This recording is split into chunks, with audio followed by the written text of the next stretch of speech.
Gente amada do Travessias e da TV Grabois. Hoje falaremos de mais uma figura linda desse nosso Brasil. O poeta, folclorista, pintor, ator, teatrólogo, cineasta e militante Solano Trindade. Abram alas para a boa poesia.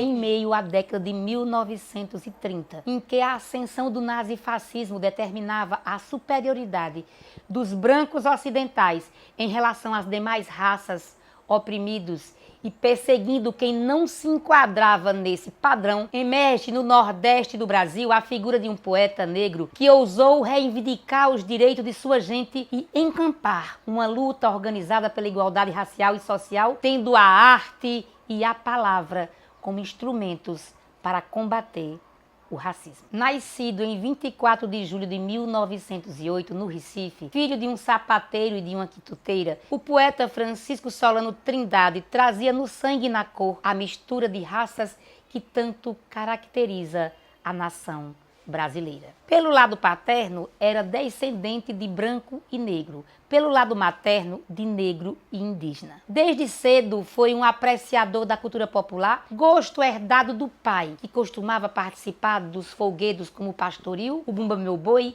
nas ruas do Recife, quando estava de folga do trabalho. Se tu quer saber um pouco sobre pastoril, nós temos aqui um episódio só sobre esse folguedo lindo e natalino. Solano amava o carnaval pernambucano, regado a frevo e maracatu. Como a mãe não sabia ler, ele costumava ler para ela cordéis, histórias e poesias e novelas para entretê-la. É na década de 1930 que Solano inicia sua militância política, social e racial, participando do primeiro Congresso Afro-Brasileiro, organizado pelo sociólogo Gilberto Freire, no qual dezenas de intelectuais discutem a contribuição cultural da diáspora africana no Brasil. Em 1935, o poeta se casa com a terapeuta ocupacional e coreógrafa Margarida Trindade, com quem teve 4 filhos. No ano seguinte,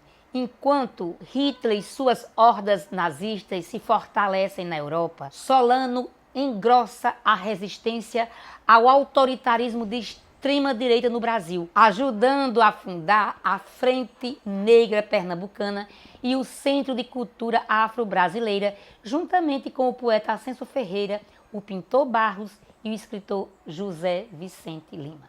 A intenção era promover a pesquisa sobre afrodescendência na cultura e na história e a divulgação de intelectuais e artistas negros e identificar também a presença de negros na literatura, nas artes em geral. Até hoje isso é necessário. São muitos os poetas, são muitos os artistas negros silenciados ainda. Artistas, homens e mulheres. Solano dizia que não pretendia promover a luta de raças, mas esclarecer aos irmãos que não há raça superior.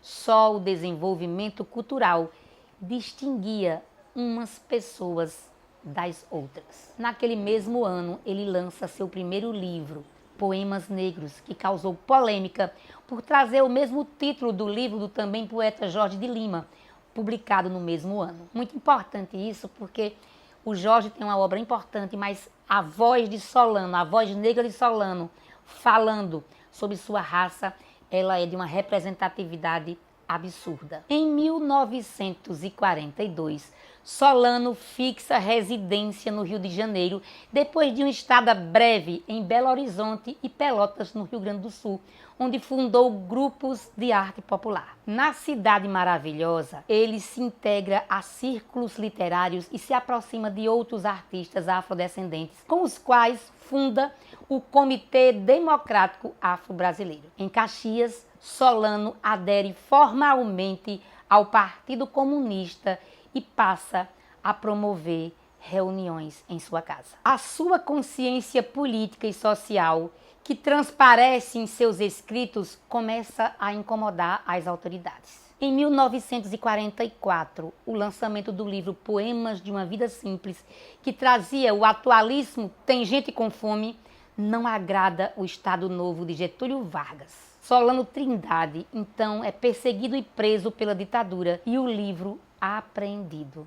É muito importante dizer o quanto este poema continua atual, porque a gente está num momento onde o Brasil, grande parte dos brasileiros passam fome. E se tem gente com fome, dai de comer. Além de poeta, Solano também foi pintor, folclorista, cineasta e teatrólogo. Em 1950, ao lado da esposa Margarida e do sociólogo Edson Cordeiro, funda o Teatro Popular Brasileiro em Caxias, onde estavam domésticas, operários e estudantes. Isso é revolucionário até hoje, minha gente. Muitos espetáculos de canto, dança, produzidos pelo TPB, foram levados a vários países da Europa como uma experiência orgânica de organização do povo e da cultura. Na década seguinte, Solano passa a morar em Embu, próximo a São Paulo, e logo promove uma grande movimentação artística e cultural. Gente, recentemente eu estive em Embu, não tem nem um mês, e fui fazer uma visita ao teatro, né, popular, criado por Solano lá naquela cidade. E foi uma maravilha encontrar o escritor, né, o multiartista Vitor, que é, na verdade, neto do Solano, que é filho da Raquel, que é pai do Zinho Trindade, que também é outro grande poeta. A partir desse movimento que atrai um grande número de visitantes para a cidade e estimula o desenvolvimento da arte local, que Embu passa a ser conhecida como Embu das Artes. Se tu não conhece, vai lá, é lindo, bicho. Solano Trindade foi reconhecido por um dos primeiros estudiosos da poesia afro-brasileira, o Roger Bastide, que se encantou com o livro Cantares ao Meu Povo, o quarto lançado pelo poeta. Apesar de sua importância inconteste para a cultura nacional e de ter sido um dos principais intelectuais negros do século XX no Brasil, encerra seus dias pobres e esquecido numa clínica do Rio de Janeiro, onde faleceu em 1974, aos 66 anos. Muito jovem, gente. Infelizmente, até hoje, ainda tem muita gente com fome no Brasil. E a igualdade racial, embora tenha avançado, as lutas tenham avançado, ainda é uma realidade distante. E é por isso que é importante evocar a memória desse grande poeta. Salve Solano Trindade, um grande poeta, um grande lutador.